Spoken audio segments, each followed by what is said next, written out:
Yes, a very good evening to you. Welcome to the Football Sleep. My name is Robinson Okenye. Yes, today you are wondering why I am in a different place, different position, unlike where I normally stand next to Cedric Musumba. Now, I want to make apologies today. Cedric Musumba will not be with us. He is a little bit under the weather. Roger Sishtemi will also not be with us. He said he's going to do his exams, but my question, this is not something that I asked him. He said he's going to do his exam. Na vile wengi tunajua, saizi ni form 4.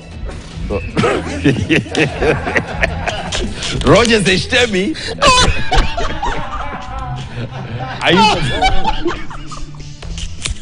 But anyway, yes, I've come down to where the gentlemen normally sit. Yes, Hassan Juma is with me. What are you saying? Robbie, unasema editor-in-chief Rapuro alihaya mtu wa form 4? No. Alikuwa form 2? On a bridge. I remember about that. Yes, of course, today's show, we are going to talk about lots of things. And we have, of course, Davis Mberia here with us. Good evening, Davis. How are you? Good evening. How are you doing? I'm good. Naendelea vima. Usiki joto? Joto is...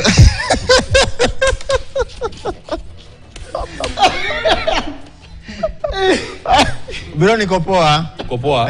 Yes, and for like 2 or 3 weeks, we've been missing Stephen Mkangai. Welcome back. I know you were on leave. Welcome back, man. How was your leave? Will you enjoy? Nikana Nora. Yes. Na wajua niko pale nyumbani. Yes. Mimi nimeweka mitego kila kona. Na kwenye kipindi nimeweka mitego kila kona. Najua Robia amesema hivi. Yes, you are at the Gusii Stadium. Wase walikuwa wamesema pale wamepanda nyasi. Uliingia pale, uliona uwanja iko aje? Simba netaya. Simba netaya. Which means Simba is the light. The light. Yes. Na ametengeneza uwanja wa Gusii Stadium unapendeza. The surface ukiangalia inapendeza. Yes. Stands ziko sawa na ukiangalia the atmosphere yenyewe uwanja unapendeza. Kwa nafikiri kaunti ya Gusii kumradhi ya Kisii ilifanya kazi kubwa katika uwanja wa Gusii. Lakini kubwa na hisi kwamba tutasubiri tuanze kuangalia labda matokeo, lakini uwanja kila kitu perfect. Yes, so of course introducing for the first time Caleb Kibet. Karibu kaka. Nashukuru. All the way from Elgeyo Marakwet. Marakwet finest. Karibu kaka, si kama mnatoanga footballers. Karibu tuongelee stories za ball. So amekuja kutoka wapi? Aldrin wa Tranzoya bro. Wewe. Tusiulize wazazi huyu. Nitenda tu. Tusiende hapo. Hapo tusiende. Bro Kitale. Bro, jamaa Kitale. Kutoka St. Anthony. Hassan, wiki yako imekuwa bro. wiki imekuwa fiti. Imekuwa poa. Yes. Bro. Yaani umeteremka huko chini. Kwa hii studio yetu hii. Now you see. Ya news makers. Of course. Leo tunataka kuongelea vitu vya maana. But before even we speak about very important things. No. Hassan, kitu nimenotice hapa chini. Mnakuanga na joto sana ama baridi sana. So What are you saying? No, I'd rather stick pale juu kule nipo. I'd rather stick pale juu kule nimezoea about the place that I've been for a very long time, the place that I enjoy, and of course Hassan. Yes. Mkangai is back, and of course we have Davis Mberia here for the first time, talking about what we expect in football. We have Kibet here for a very first time talking about what to expect in football, and of course tumekuwa na vitu mingi. So I want us to take a look at what we have in football this week, or rather what happened this week as we recap the week. And Kibet, now that you are new, unajua lazima tuanze, mgeni lazima mkaribishe. Yes. The Junior Starlets walisema lazima tuanguke na Mexico. What do you have to say about this? Very fantastic team. Timu Yes. nzuri na timu ambayo imekaa vizuri, na nikimaanisha ni kukaa vizuri haswa usiku na mchana. This team nafikiri kama inawezekwa pamoja kwa sababu nimeangalia vile ambavyo wamefanya ile Harambee Rising Stars. Yes. Kikosi kizuri, tulicheza dhidi ya timu ya Mexico. Tulicheza against England, tukacheza against Korea. England walipiga 2-0, Korea 3-0. Lakini nafikiri kuna vitu bado ambavyo tunafaa kurekebisha haswa kiufundi. Niliangalia kama ile mechi ya Uingereza, mchezaji Valerie Nekesa. Kitu cha kuenda chini. Tusiende kucheza boli ya sijui muhogo, sisi tumekula kasava nini, but generally sasa anaingilia watu wa coast. Muhogo imeingiaje kwa hiyo? Sio nyinyi peke yenu. Hata watu wengine wanakula mihogo. Kangai, you know you've been at home, so you've had umekuwa na hii time yote ya kuwatch games ambazo zimekuwa on the menu. Najua uliwatch game ya kwanza ya Junior Starlets against England, ukawatch game ya pili against Korea, ukawatch game ya tatu against Mexico ambao tulipata ushindi wetu wa kwanza. In Kenya's history, this is the first team, men or women, to win a World Cup game. Our kina dada ambao wako under 17, wao wanasema kwamba wamejifunza mengi, and if they move from this stage to the next stage, that is under 18 or under 20, they will have something better. Wao umeona aje? Ni timu ukiangalia mechi ya England kulikuwa na uoga. Nafikiri mara ya kwanza kucheza dhidi ya England, vijana kutoka Aston Villa, kutoka Liverpool, kutoka Arsenal, ule uoga ulisukuma Kenya kufanya vibaya, tukakimbizwa second half, tukarudi tukatulia. Ile mechi ya Korea, wale jamaa na wazuri wasichana walitukimbiza proper, wepesi. Wale wanadada. Kina dada bado ni watoto. Ni watoto wazuri. Walitukimbiza sana, lakini hii mechi ya mwisho Wakenya walicheza vizuri, tukifunga hata mabao 6. Lakini nafasi tulipoteza, second half tukatulia zaidi. So nafikiri kuna kitu ambacho najifunza kwa hii timu.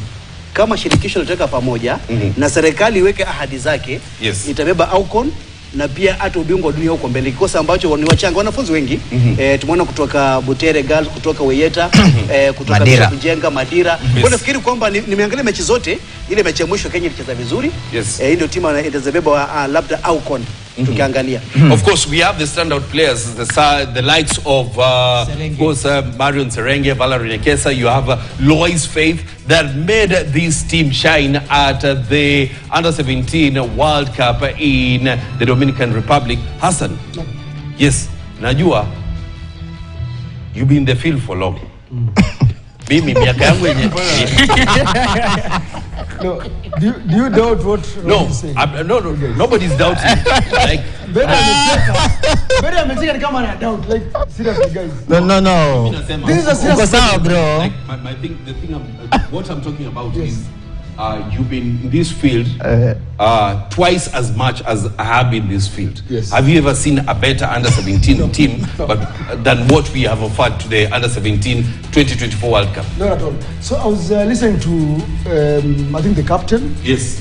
She spoke today in our bulletin, and I agree with what she said. Like, I think our education system is also affecting the progress of the national team. Yes. When you look at the England's national team, Mexico, North Korea, their systems are a bit different. It favors them. But us guys, ukiangalia, we focus so much on education, tunasahau this other side. Yes. And that other side is what affected this team, their preparations. Yes. This team, most of them in mind, wanafikiria mambo ya exam. Wanafikiria mambo ya exam. Can you imagine unafikiria mambo ya exam, like if you don't study, utapata D, E. Alafu, at the end of the day, Kenyans wanna expect you perform well in the World Cup. It's so difficult to juggle. Davis Beria, FKF elections. Of course, they will be taking place on the 7th of December. And we have 9 candidates. Yes, you've visited all these candidates. I mean, wamekwambia nini? Kati yao wagombea 9 ambao watakuwa debeni katika kiti cha urais.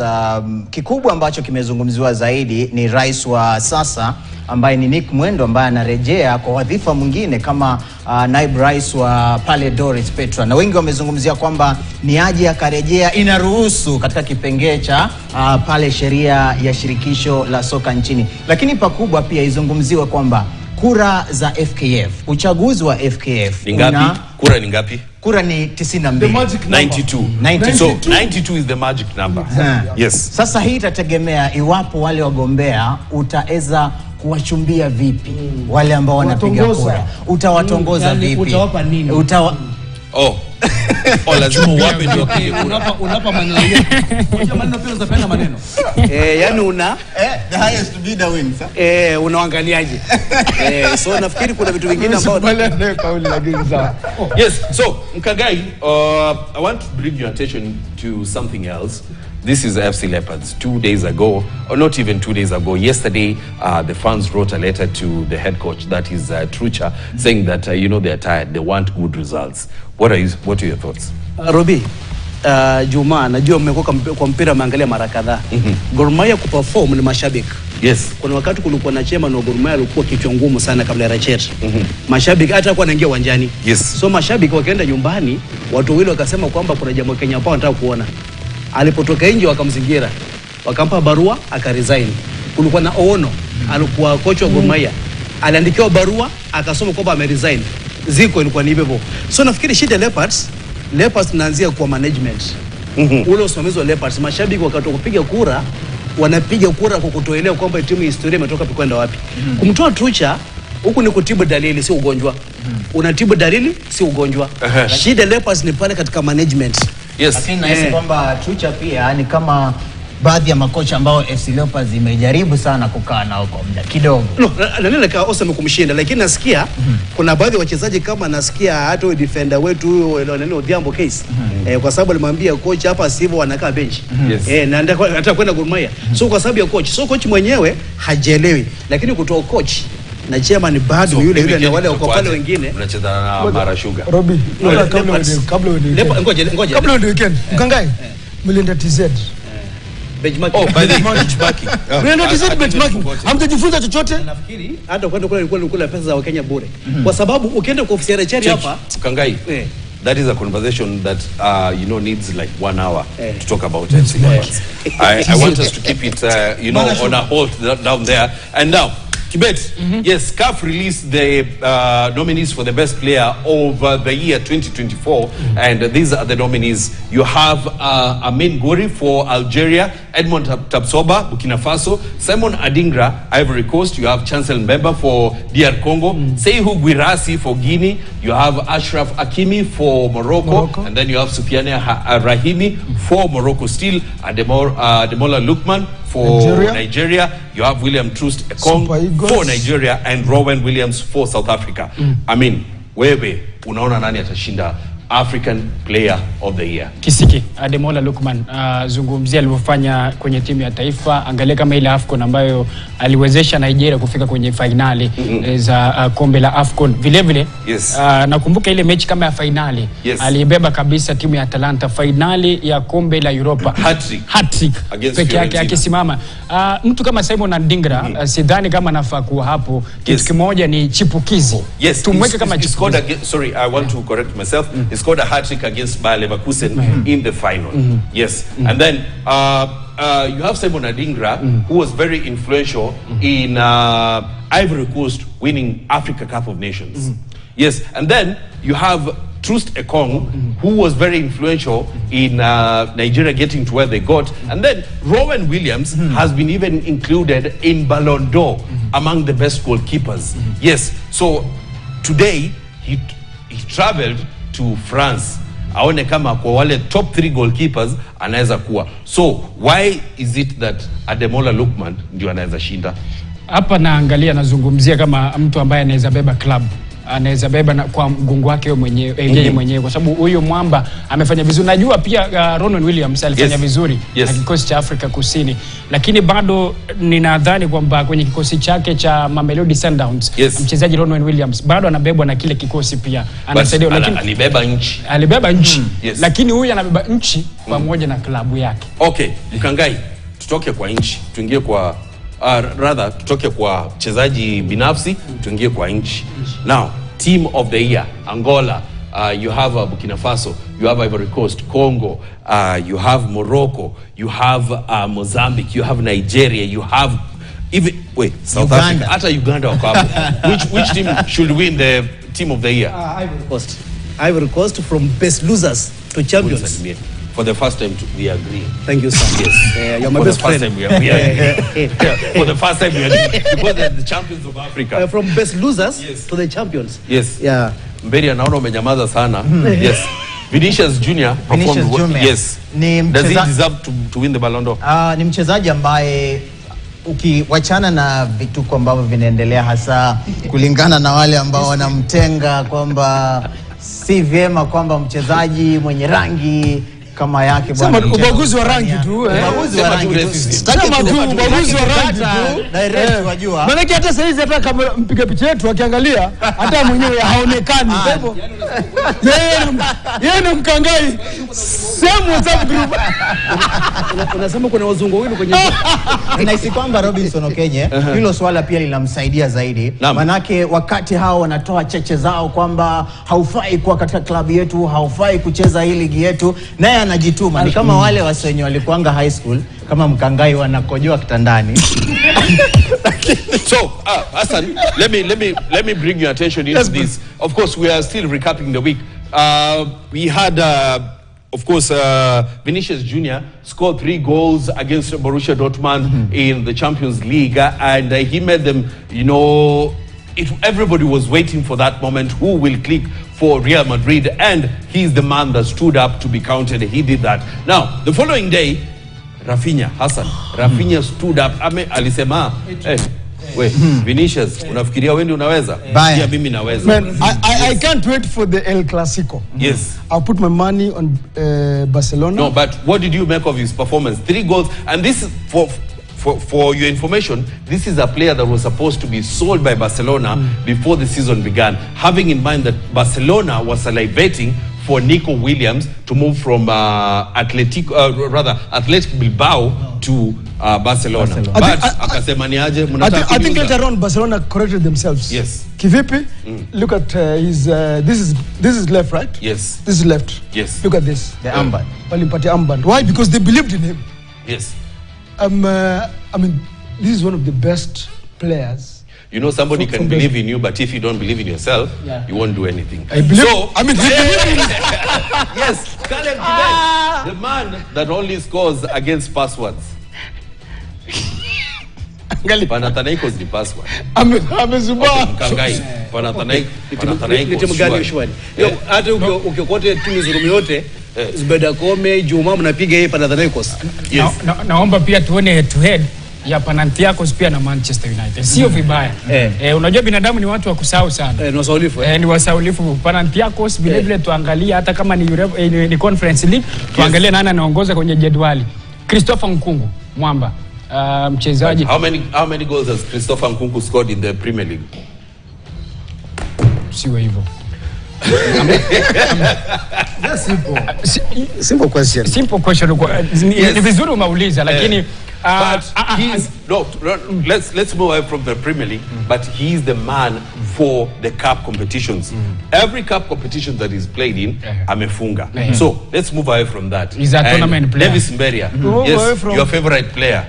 Yes, amepiga save mbili na hii inaonyesha kwamba sasa hivi ana utulivu, confidence imerejea, na hicho ndicho kitu ambacho alikuwa na style. Na hisi kwamba zile mechi ambazo alikuwa anaitumikia United za kwanza msimu wake wa kwanza alikuwa anapata ile kwamba nataka stability ya ground. Sasa hivi ana ile stability, ana ile first season hapo na stability ya ground. Confidence imekuja bro. Ukiambia stability lakini kusema ukweli ukiangalia confidence yake imerudi hapo sawa. Yes. Na hii pia inalingana na venye pia United venye wako sasa hivi. Angalia pale. Lakini bro, goalkeeper. Madabili kwa goalkeeper bana. Goalkeeper. Kuna kitu nafikiri kinajitokeza, nafikiri kuwa mweusi Europe kuna kuponza sana. Na ni Raya akifanya save kama 2 ana trend kimoja. Yes. Hata tukiona ujamaa wa Liverpool akipiga save ana trend, lakini Alisson Onana kama yeye jana hizo 2 angetrend kama mtu kama Raya. Lakini sasa kwa sababu ni mweusi hakuna mala ametrend. But the only man who believes in let me ask you. Unasema ungekuwa Europe upige save ungetrend kama ingote wako mwenyewe. Huyo ndio Europe. Robi, Wewe kwa Euro and for attend every day. Hassan, let's get to the biggest game. Second biggest. This is the second biggest game of the weekend. Hassan, Arsenal are hosting Liverpool. Yes, Bukayo Saka is expected back in the Ghana's lineup, and Mohamed Salah has been consistent for Liverpool. What are your expectations? I know we'll dig deeper into this later on in the show, but what are your expectations? But I think for me, both teams, Arsenal and Liverpool, are eyeing, the title. But Liverpool have shown better credentials. Yes, but this team, Arsenal, in any kera, because I don't support Arsenal, but when you look at their football, the tiki-taka kind of football, wanajipush sana. Both teams, ukiangalia soka yao, is very interesting, right? Yes. Very entertaining. Bukayo Saka, I mean, is one of those players, outstanding players, not not just in Arsenal, but in the Premier League. Yeah. Kwa hivyo mimi, I mean, this is going to be one of those crack of a match. Yes, crack of a match. Now, when you talk about crack of a match, the best game in the world of football this weekend is the El Clasico. Yes. Ballon d'Or candidate. No. He's a Ballon d'Or candidate. Yes. He's not. Now, he scored 3 goals against Borussia Dortmund. He scored 3 goals. Yeah, but he's not a Ballon d'Or candidate. But both of these are wingers. He scored 3 against Bayern Munich. So, I want us to take a short break. When we come back, we'll be getting into the predictions that we have for the weekend, and then we'll be delving into the 2 big games that we have for this weekend. That is the El Clasico, Real Madrid hosting Barcelona, and then Arsenal at the Emirates taking on the red-hot Liverpool. That will be after the break. Robbie. Watcha, hold that thought. Hold.